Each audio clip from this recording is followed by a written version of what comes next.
Welcome back to Beyond the Red and Blues. I'm Tyler. This is Zach. Starting off with a little bit of a somber note today. I found out this morning about the explosion there in LA, killing at least three, last I heard. I just wanted to say our hearts go out to them. Hopefully they're okay.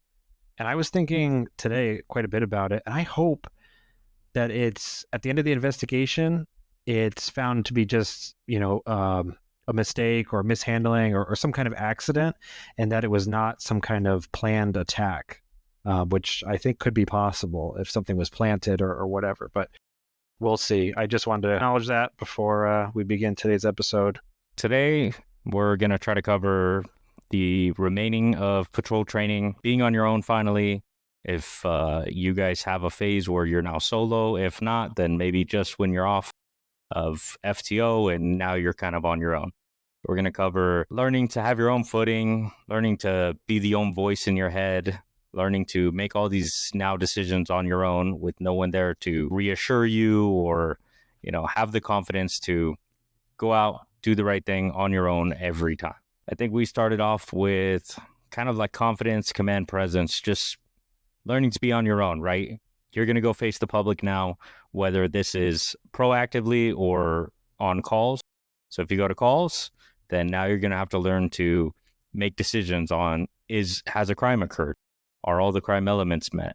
Are you detaining the right person? And so on. If you're going to be proactive, then now you have to have the confidence to stop the car, make sure you have a lawful authority to do so, and then go through that whole interaction again alone. You want to start with calls? We kind of touch on how different is it being at a call alone versus having somebody there behind you. Like, how does that change? Oh, it's completely different, especially, it's like taking the training wheels off, especially going on your first call by yourself. Now, granted, it's not like a normal job where, I've had jobs where you get hired, you go through like a week of like HR and fill out paperwork and then, okay, go figure it out. We had 6 months of academy. It's 6 more months, one-on-one with your patrol officer helping you out. So you're much more well prepared, but there's still so many different scenarios that can happen. Every day is different. I mean, every call is different. Sure, I mean, you'll have, multiple noise complaints. That's pretty much every Saturday night. There's a party somewhere. So those are, routine in a sense, but they're all still different. They're different people. I mean, I guess not always. I've definitely been at the same house a couple of times or several even, but it's so different, especially on your own. You're a little bit nervous, and the public is going to look to you for help the same way a 30-year guy and a 30-day guy out for training, they're still going to look to you the same way. It's still the same badge, still the same uniform, and so on. If their child has gone missing, they're still going to look to you for that help. So it's tough, and you have a lot of training, but the training doesn't, teach you everything. It's smooth, at least in the beginning, and then at some point you're going to hit some hiccups where people start challenging you, or like I said, every scenario is a little different. So maybe now you go back and just a little bit is off, and now you have to try to figure out this new piece of information. I remember there was a time where we had multiple burglary alarms at this house. We went there and I show up, I walk the property, everything's fine, no big deal. And every time I start, since it's the middle of the night, I walk up to the front door, I knock just to make sure that if I'm in someone's backyard in the middle of the night, that they don't come out, with the gun thinking I'm trying to break in. So I always start at the front, I knock, announce myself, the whole nine, no one answered. So I go to this house, clear it, nothing. Then the same house goes off. I go back maybe a couple hours later and clear it again. And I'm like, it's just one of those faulty alarms, whatever. Same thing, knock on the door anyway, go through the motions, clear out the property, nothing. Then I go a third time, nothing.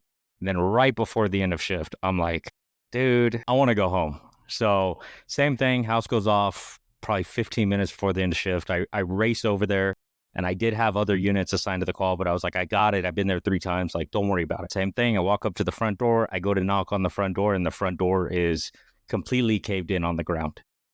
And I'm like, so just changed, like right then and there, like now there's something. So I back up, I shut the whole area down. I request units, like the whole nine. It, mind you, still offered like 15 minutes, but it just kind of shows you like you fall into that routine of like, all right, this was just the same thing. And then I got comfortable. And then, man, on the fourth time, like now I show up and all of a sudden, like it's on, right?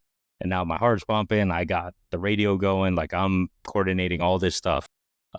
Thankfully, there was no one in the house. No one was hurt or anything crazy, but the house was broken into and we still had to address it. Calls, you'll get down.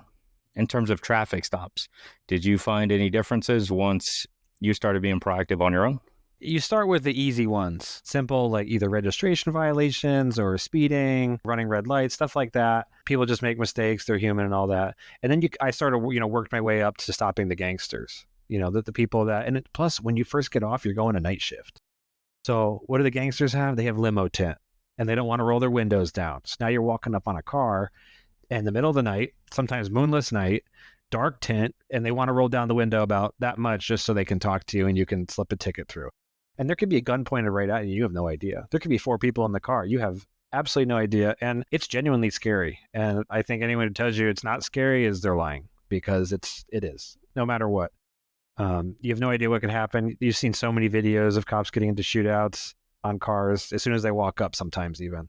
So you got to build your confidence. I think you got to do at least a couple dozen more routine ones and then kind of start working your way into some harder ones. Maybe you can find a gun or some drugs in the car, stuff like that. On a lot of those routine ones too, it's just kind of building that confidence, building that foundation.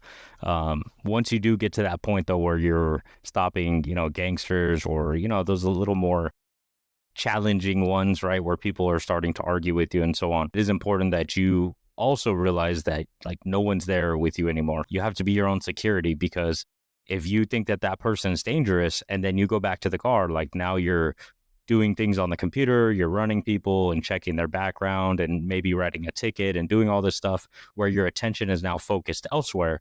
And that person is still in the car and you're giving them time to sit there and think. And if they do have a gun and you haven't seen it yet, then maybe they're loading or thinking about what they might do to you. So it is important to kind of also learn, like I have to be my own security in a sense too. Make a decision of, do I need backup? Do I need to take this person out of the car? Does he need to be handcuffed? How do I address this stop? All that's on you now. It is important that, yeah, like you said, kind of build that foundation so that way, once you start getting into those more challenging type of stops, then hopefully you already have a good bearing and know what to do. The more you know, the more you can do. So if you just stop someone for, speeding or something basic, but then you see something in the car, something that looks like drugs or, the handle of a weapon or something, then you can escalate that, and you got to know how you can get into the car. When can you search the car? When can you not? Stuff like that. So Right. You got to build upon it. And that's how you can get some really good cases too. Just out of a basic traffic stop for, speeding could really turn into something. That kind of leads us into like self-criticism. So again, right now in training, your TO is going to be the one to do all of the criticism. If not, maybe there's a few partners that step in and assist the training officer on things that they don't see. But for the most part, it's all going to come externally. Somebody is going to come to you, whether it be your TO or not, and tell you what you did wrong. And hopefully they're telling you what you can do better as well. But for the most part, they're going to be addressing all these deficiencies and all these things that you did wrong, whether it's minor or not. And so now you're on your own. And so maybe you have good partners, but for the most part, when you get right off training or off your FTO, like maybe there's other trainees that you're okay or cool with. And so maybe they'll be honest with you. But outside of that, you're going to fly solo. You're not going to have a lot of people that are just going to come and buddy and tell you like, hey, dude, you messed this up. It is important, like at this point, you start looking at self-criticism now, right? You have to be honest with yourself. Like, did I mess this up? Maybe you seek out, advice from other people of like, what could I have done better here? But a lot of it comes from just being honest with yourself. You're going to make mistakes, especially in your early days of being alone. A lot of mistakes. Even on those traffic stops, like you're going to do things, you'd be like, there was 4 gangsters in that car. Maybe I should have got backup. Maybe I should have taken them out. Maybe I should have done all these different things, right? I spent 10 minutes writing a ticket and then I messed it up and then I scratched it off and then I rewrote it and there was another 10 minutes.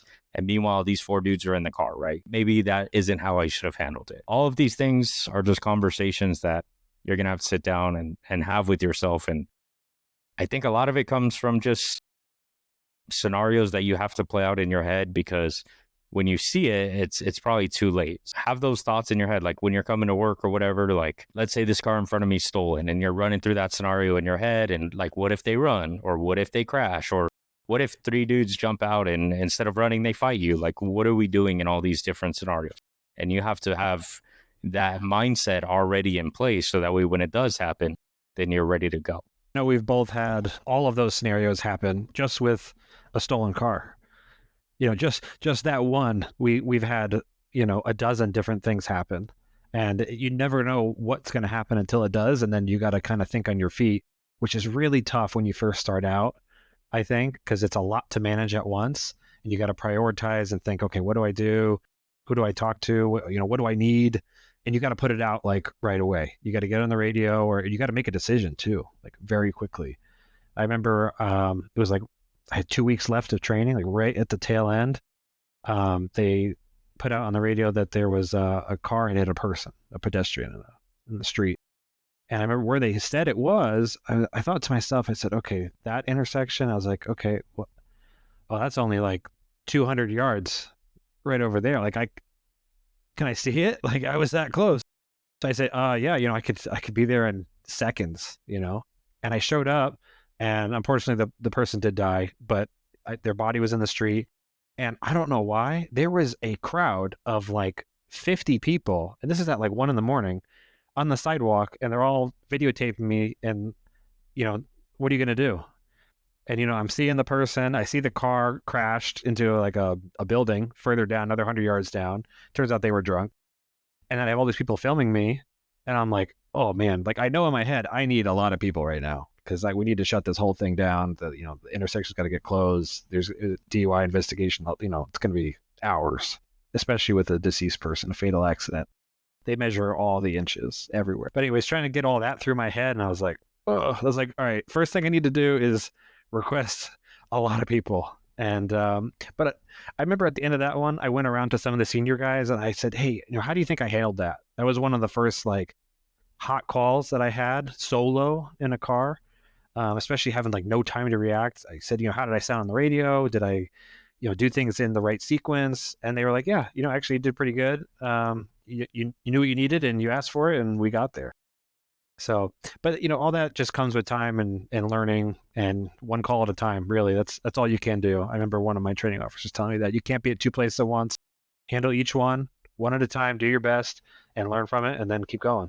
If you approach people and you ask for advice, like most of us are going to be honest with you, right? Like we genuinely want you to be better, or if you did well, then it's good to bring up your partners too. So there's always pros and cons. There's always just different ways to do it too. So, maybe they let you know that, like, hey, this wasn't bad. It wasn't an officer safety risk or anything like that, but like, this is how I do it. And maybe it's a little more efficient. So there's always better ways to do it. Debriefing is kind of one of the best ways to learn, especially once you get off training. You're off training now. Now a big portion of your job is report writing. And this kind of follows suit where now you have to check your own work. So whether it's from the beginning of the investigation all the way through your report, you don't have anyone else or that second set of eyes to sit there and read all your work and check it for errors and make sure that, some things make sense in your head, but once it's on paper, sometimes it reads a little funny, or, you know what it means, but the reader may not. It does help when you have your training officer to sit there and go line by line, box by box, and check out all these forms and make sure that everything is perfect, right? And part of it is like their name is on it, so they want it to be as correct as possible. But part of it is like they also know that all this work has to be true and correct. Now it's on you to be that person to double check all your work. If you're starting at the beginning of an investigation, it's your job to make sure, okay, did I get everything I need for this entire investigation? And then hopefully I have everything for my report. And then once the report is done, then did I put everything in there? Did I check all the boxes? Did I check everything? Spelling's good. Everything's perfect. So you have to be your own person now of just double check your work, make sure that everything is done to the fullest, so that way you look credible when you go to court or when you go to, sell your arrest to a sergeant or whoever approves your arrest. Yeah, I remember we touched upon this a little bit, I think a few episodes back, but you'd be surprised at how much your report will matter, and every word will matter. They will ask you questions about it. Like the fun stuff, if you will, is, arresting someone and, getting the bad guy going to jail. But that's just like the start, really. I mean, you got to have an airtight report. It has to be bulletproof. Otherwise, they're going to walk, and then you put yourself, in harm's way for nothing. And there's nothing worse, I think, than going through all that, having your partners help you, and then it doesn't go anywhere in the end. It really sucks. So yeah, everything has to be, I mean, it doesn't have to be literally perfect. I mean, like down to the letter perfect, but it can't be, garbage. It's got to be good stuff, because you're the one that's gonna be on the stand, and you're gonna have to literally stand for it and explain why you wrote what you wrote and why you did what you did. Make sure you're your own voice in your head. Take accountability, keep learning, keep trying to improve yourself on every call, every traffic stop, anything you do, whether it's reports or not. Just always try to be better. The thing to remember is, okay, make mistakes, but don't make them twice. I think I said that last week as well. Just learn from it, move on, and get better from it. Yeah, I know you've touched on that on most episodes. That is definitely one of the most important things. You and your partners need to go home at the end of every night, so don't keep making the same mistakes. Again, that goes back to that, like being critical of yourself, right? So understand if you're making mistakes, like seek out ways to improve it or do the work, whether it's just getting more reps or whatever. Get it dialed in so that way you don't get anyone hurt. All right, Goals. Sounds good. What do we got for next week? So next week, kind of continue into this a bit, but you're off training now. Whether you're on training, off training, it doesn't matter. The laws, policies, all that stuff changes. New case laws come out every year, and so it is important that you stay up to date on all those. So we're going to kind of touch on the importance of that and how to further your education once you are off training. Right. Yeah, there's big landmark cases that, Supreme Court will rule on. Those will be at the federal level, but then you also got to keep up to date on state level, and even county and city codes can change from time to time too. So yeah, but we'll talk more about that on next week. If you guys are interested in the patrol training, we've covered early phases and mid-delay phases in episode 3 and 4 now. So if you guys want to check those out, we covered pretty much all of patrol training at this point. I think that's all we got. See you guys next week. Yep. We'll see you guys next Friday.